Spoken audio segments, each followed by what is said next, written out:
This video, we are talking about what is the best temperature to set your thermostat to, and also what should you set it to if you're going to be gone for like several months or a week at a time. So we're going to answer that question coming up. If you're a homeowner and you want to improve your heating and air conditioning system and save some money, please subscribe and keep watching.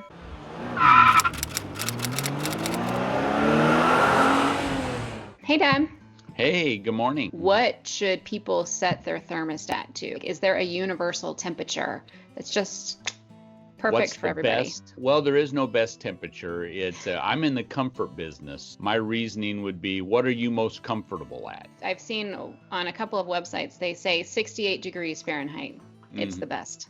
Do you concur? 68 degrees in some places in certain climates, that's kind of warm. 68 degrees here in the Midwest where I am, that's kind of on the cool side. Most people in the wintertime. So, depending on the season here in the Midwest, in the summertime, you'll acclimate to 74, 75. You shift seasons, those temperatures would be rather warm. If you had your house 78 degrees, my gosh, that's what Grandma and Grandpa used to have.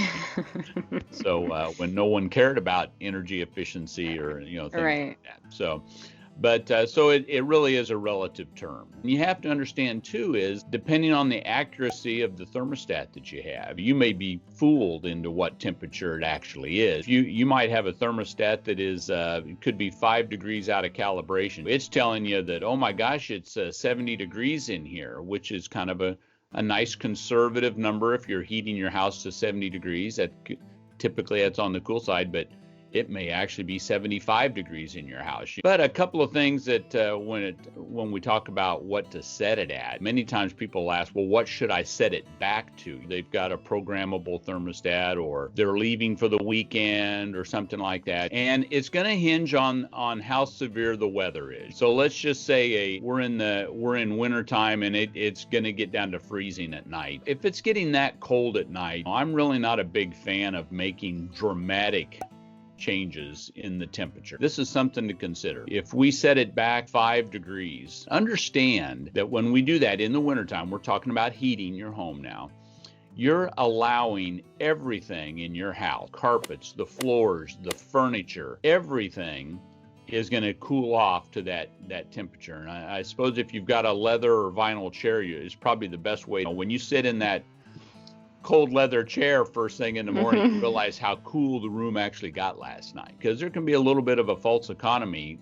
because for me to be comfortable, we now have to warm everything up in that room. And so if I'm doing these dramatic... So it's going to cause it to work super hard to get everything back up again. It's going to run for 3 hours every morning, just trying to bring everything back up to temperature. Understand as we get into, depending on how severe the weather is, I would probably moderate how much I offset my thermostat because the recovery time is going to be much, much longer. Is there a limit to how low you could set it? If people are snowbirds and they're going to be gone for the winter, right? What would be your recommendation to not cause problems in the house? It's going to hinge on the thermostat. Most thermostats, the newer electronic thermostats, you can set it.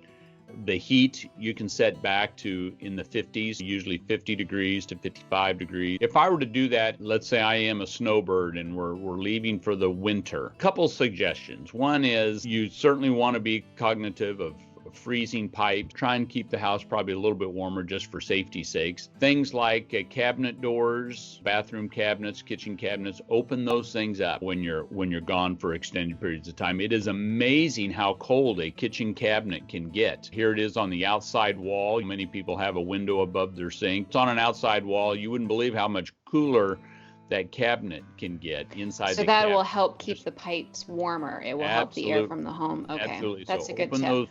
Open those doors up. I always do that. Even if I'm at home and it's going to be one of those bitter cold kind of nights, open those cabinet doors up. Interesting. Yeah. Well, and also we have like those thermostats that will notify your service company if you happen to be gone for the winter and there is a problem with the heat in your house. Yes. We've got, I can control all the thermostats here at the office. With my phone. And that's a great way to monitor what's going on. If you're a snowbird and you're in Arizona, what a great way to just get a general idea of what's going on back home is to have a means to look at the temperature. The other thing is we do have thermostats that you can operate remotely like that. If you're in Arizona like my brother is, and he sees that it's going to be a cold snap this weekend, he can actually raise the temperature Maybe a couple bump of it up a degrees little when it's bit just in cold. case. We've had customers who call us and they're like, yeah, I'm in Arizona right now, but they live in Olathe or something, and they're Right. like, I'm looking at my thermostat settings and it says that it's 40 degrees in the house. I have it set at 60. Yeah, Uh, can you go that's a check it problem.